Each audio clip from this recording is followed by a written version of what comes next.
For Frenchy Cannoli, one of the world's master Hashishins, hash was literally life. At 18, the young Frenchman's wanderlust took him around the world. He absorbed the wisdom and cultures of the people who nurtured hashish with ancestral practices.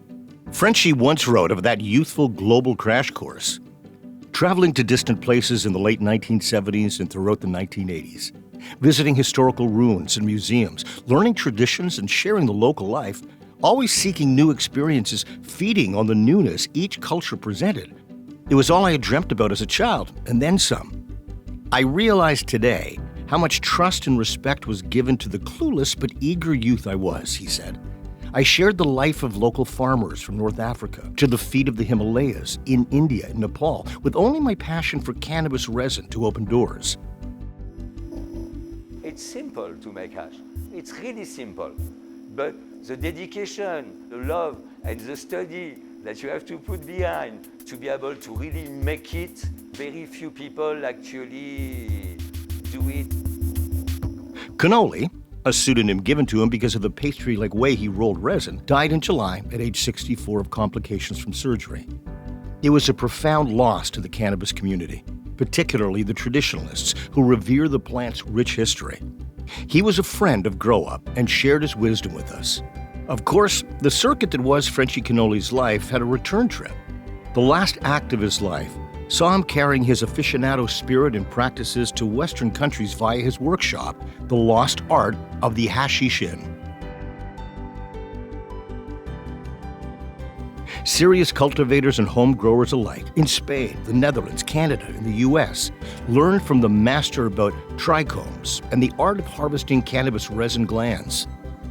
His wife, Kimberly Hooks, said Frenchy's life was divided into three parts. First were the 18 years from when he left home in Nice, France, to travel, enamored of new cultures and experiences. There was his period as a devoted father from his mid-30s to early 50s, and finally, there was his years as a teacher and activist. After he moved to California, Frenchy was honest about the lack of skill and proper practice he encountered in American-made hash. In many ways, it was the equivalent of California's early wine production in the days before it found its footing. "They don't make hash here," he told cannabis journalist Tom Himes. "They collect resin, they sell loose resin head, but they don't make hashish." But Frenchy knew terroir when he saw it, the ephemeral quality of soil and environment that had the potential to produce great harvests.